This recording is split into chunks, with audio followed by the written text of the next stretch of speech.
Historia de la filosofía, por Nicolás Abagnano, volumen 2, 51, parte cuarta.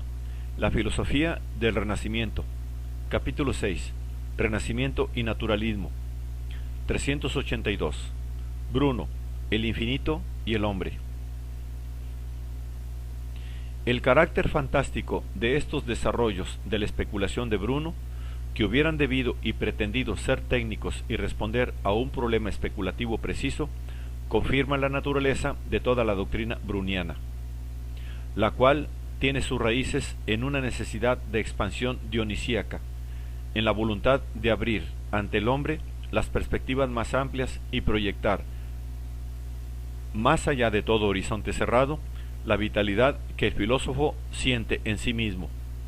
Bruno no ha adoptado nunca la forma de un pensar cauteloso y crítico, a pesar de advertir su necesidad. Filosofar significa para él luchar contra los límites y las estrecheces que apremian al hombre por todas partes, para alcanzar una visión del mundo por medio de la cual el mismo mundo no sea ya un límite para el hombre, sino el campo de su libre expansión. La gnoseología de Bruno no obedece a la misma exigencia. Tomando su origen en el neoplatonismo, Bruno lo completa y modifica de acuerdo con aquella divinización de la naturaleza que es la meta última de su pensamiento.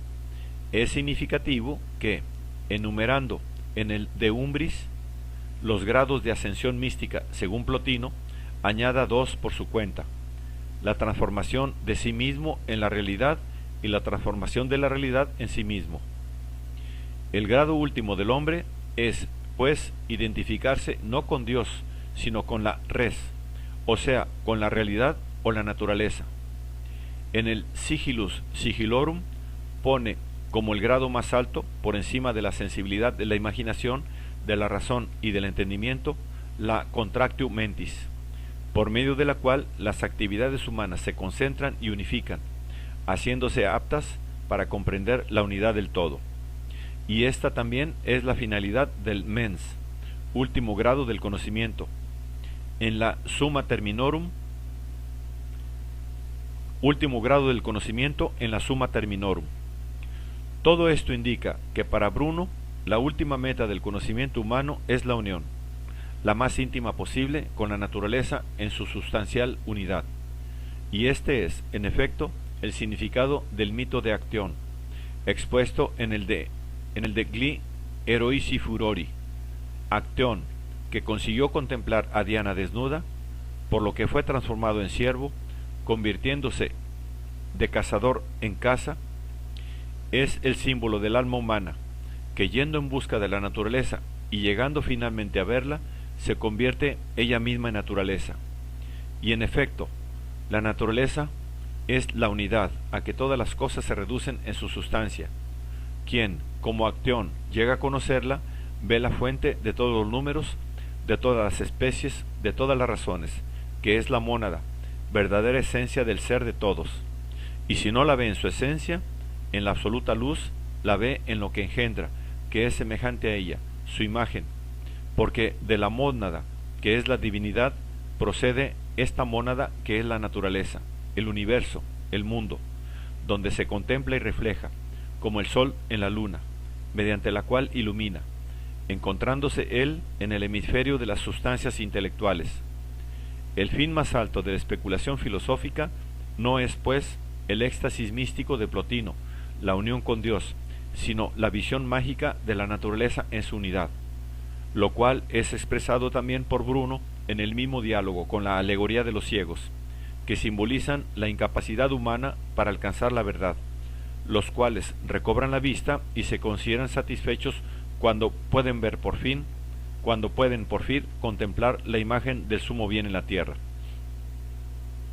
Ahora bien, esta identificación del hombre con la naturaleza, este hacerse naturaleza, es la meta última, no sólo de la vida teórica, sino también de la práctica. La naturaleza, esto es, Dios, obra con necesidad ineluctable. Una necesidad intrínseca regula la acción del Dios naturaleza, el cual no puede querer en ningún caso más que lo mejor, y por tanto no conoce la indecisión ni la elección. Pero esto no quiere decir que Dios no obre libremente. Significa más bien que en Él necesidad y libertad se identifican. Más aún, que Él no obraría libremente en el caso de que no obrase como exige la necesidad de la naturaleza. No se puede comparar la libertad perfecta de Dios con la imperfecta del hombre y hacerla consistir solamente en la elección indiferente entre posibilidades distintas y contingentes. Esto sucede en el hombre solamente por el estado de ignorancia y de imperfección en que se encuentra, estado que le impide conocerlo mejor o atenerse a ello conociéndolo.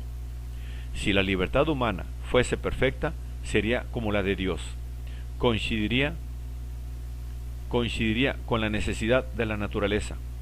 Profundiza más en esta cuestión Bruno en su Espacio.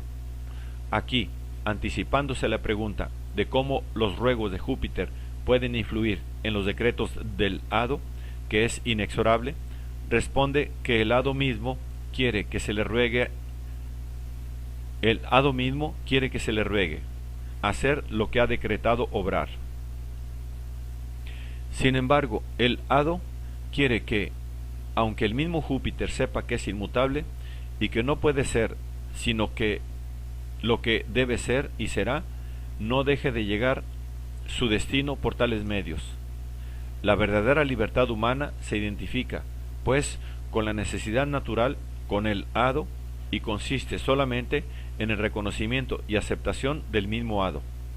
La plegaria es muchas veces una señal de futuros efectos favorables y como la condición de estos efectos, ya que el hado manifiesta su necesidad en la voluntad misma de los hombres y no fuera de ella. La verdadera libertad humana, como la divina, se identifica por consiguiente con la necesidad. La libertad, que es contingencia y elección arbitraria, no es un don, sino solamente una consecuencia del estado de imperfección en que el hombre se encuentra respecto a Dios.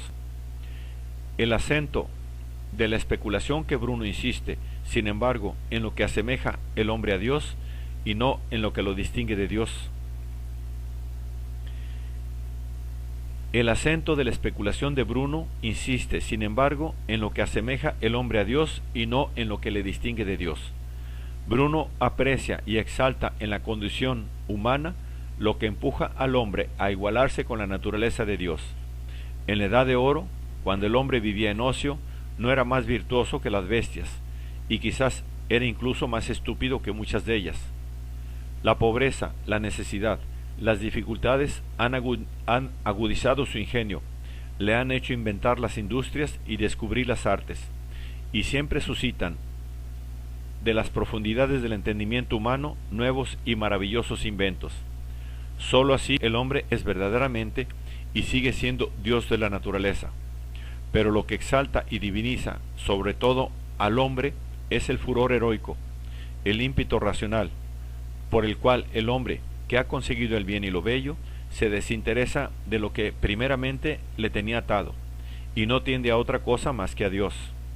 El poder intelectual del hombre no se satisface con una cosa finita y tiende a la fuente misma de su sustancia, que es el infinito de la naturaleza y de Dios.